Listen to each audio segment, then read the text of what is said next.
বেঈমান কাফেররা আমাকে নির্যাতন করে, বেলালকে এমন নির্যাতন করা হয়েছে, মরুভূমির প্রান্তরে বেলালকে শোয়াইয়া বেলালের উপর একটা পাথর চাপা দিয়া বেলালকে নির্যাতন করা হয়।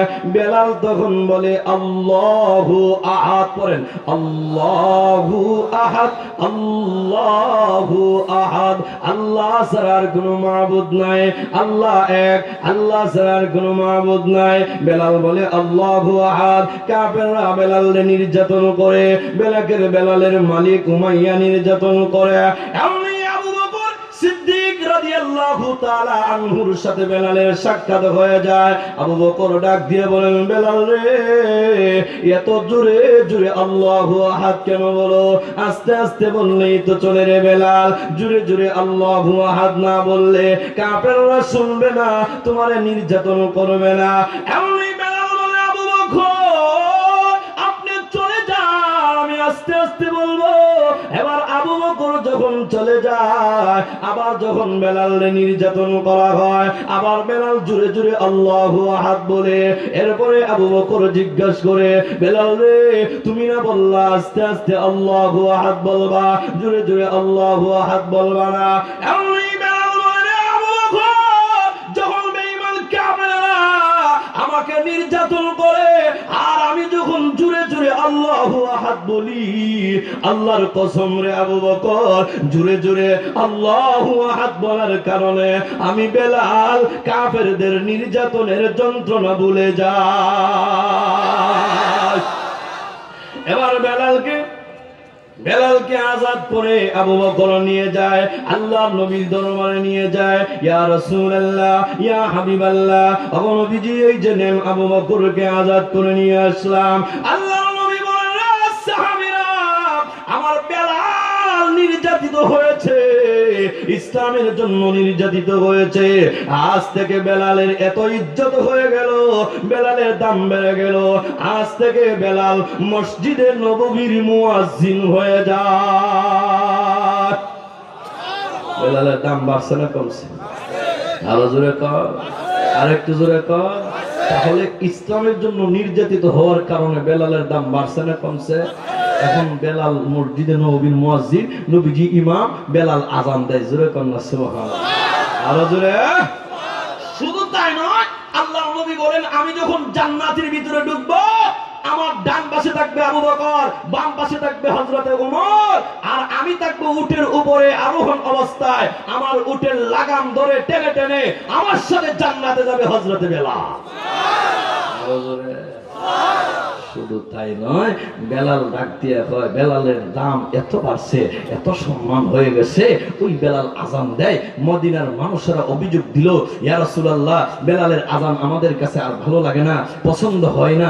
নবী গো, আপনি একজন মুয়াজ্জিন নতুন নিয়োগ দেন, আপনার এই বেলালকে পরিবর্তন করেন। বেলালকে পরিবর্তনের কথা যখন বলছে, আল্লাহর নবী কিন্তু মনে মনে কান্না করে। জোরে করে সুবহানাল্লাহ। নবীজি বেলালের ডাক দিছে, ডাক দিয়া, ও বেলাল, মদিনার মানুষ তোমারে চায় না, তুমি আর আজ থেকে আজান দিও না। বেলাল চোখের পানি ছাইরা ছাইরা কান্না শুরু করে দিছে। আর জোরে কর। বেলাল কান্দে, কিন্তু কানলে কি হইব? অভিযোগ, আজান বন্ধ, নতুন মুয়াজ্জিন নিয়োগ দেওয়া হয়েছে, সুললিত কণ্ঠ আজান হয়েছে ফজরের সময়। আজান দেওয়ার পরে, ফজরের আজানের পরে আস্তে আস্তে অন্ধকার যায়, আস্তে আস্তে আলো আসে। জোরে বলেন ঠিক না ঠিক? আর জোরে কান। কিন্তু এই দিন আর আলো আসে না, অন্ধকার দূর হয় না। এমন জিবরাইল চলে আসে, জিবরাইল এসে আল্লাহর নবী, বিশ্ব নবী রাহমাতুল লিল আলামিনকে সালাম দেয়। আসসালাতু ওয়াসসালামু আলাইকা ইয়া রাসূলুল্লাহ, আসসালাতু ওয়াসসালামু আলাইকা ইয়া হাবিবাল্লাহ। নবী গো, আজকে এখনো পর্যন্ত মসজিদে নববীর ভিতরে আজান হয় না কেন? ফজরের আজান এখনো হয় না কেন?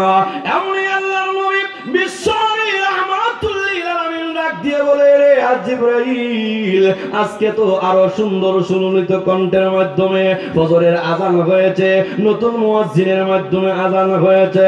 এমনি জিবরাইল ডাক দিয়ে বলেন, ইয়া রাসূলুল্লাহ, ইয়া হাবিবাল্লাহ, ও আল্লাহর পয়গম্বর, যতক্ষণ পর্যন্ত আপনার কালো সাহাবী বেলাল আযান দিবে না, ততক্ষণ পর্যন্ত আযানের শব্দ মহান আল্লাহর আরশে পর্যন্ত পৌঁছবে না। বেলাল আযান দে, আল্লাহু আকবার। আমার ভাইয়া যে কথাটা বলতেছিলাম, বেলালের মৃত্যুর সময় আজরাইল আসছে, আয়েশা সালাম দে, বেলাল ভাই আমার নির্যাতন করছে। তখন আমি মনে মনে ভাবতাম, আজকের দিনটাই আমার জীবনের শেষ দিন। জুড়ে করে সুবহানাল্লাহ।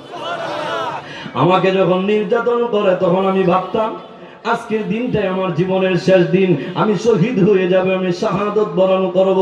কিন্তু আমার কপালে শাহাদতের মরণ জুটলো না, শাহাদতের মরণ আমার কপালে নসিব হলো না।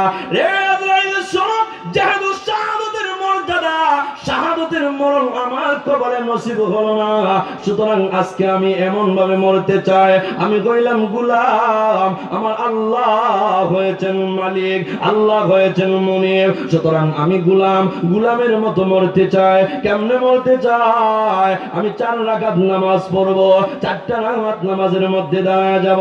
রে আজরাইল শোনো, আমি 4 রাকাত নামাজের মধ্যে দাঁড়াবো।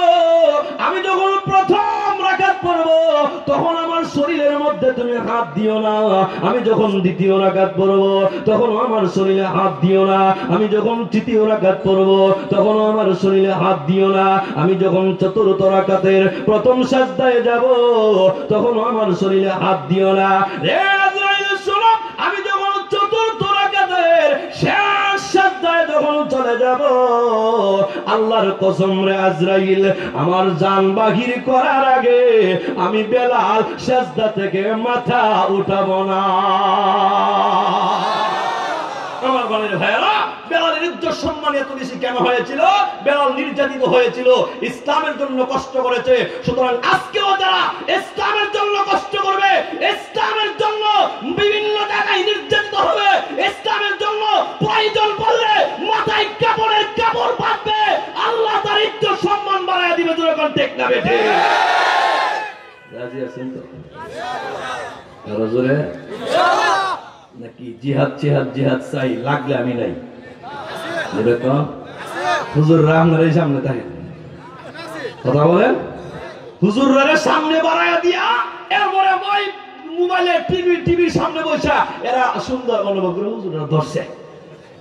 জোরে কন্যা ধরছে মোল্লারে, আরে বড় মোল্লারা ধরছে, এই মোল্লা মুন্সিরা ধরছে, প্রয়োজন হবে এমন হবে মোল্লারা ধরছে। আর তোমরা করে বসে আনন্দ উল্লাস করো, আর আমরা জেলখানা যাই, আর আমরা নির্যাতিত হই, তোমরা করে বসে আনন্দ উল্লাস করো। তোমার মতন এত বড় রাসূলের শত্রু আর কেউ নাই। তুমি আশিক রাসূল দাবি করো, কথা বলেন ঠিক না বেঠিক? এটা আশিক রাসূল না, কথা বলেন ঠিক না বেঠিক? এটা দুশমনের রাসূল। সুতরাং এই কথাটা আমরা এই জন্য এই মেসেজটা এখানে নির্ভয়ে কথা বলতেছি, এটা কাউন্সিলর সাহেবের মাহফিল। না পুলিশ এসে গেলে কাউন্সিলর এসে গেল, আমরা হয়তো আরো জোরে কাজ। আর ইটা কাউন্সিলর এরকম ভয় পাবেন না, কাউন্সিলর না। আরো জোরে। গত বছর মাহফিলে যে ভাষণটা দিছিল সারা বাংলাদেশে ভাইরাল হয়েছিল, আমরা শুনছিলেন? হ্যাঁ, সাহেবের মাহফিল কাউন্সিলর সাহেবের যে ভাষণটা দিছিল ইউটিউবে আছে এখনো।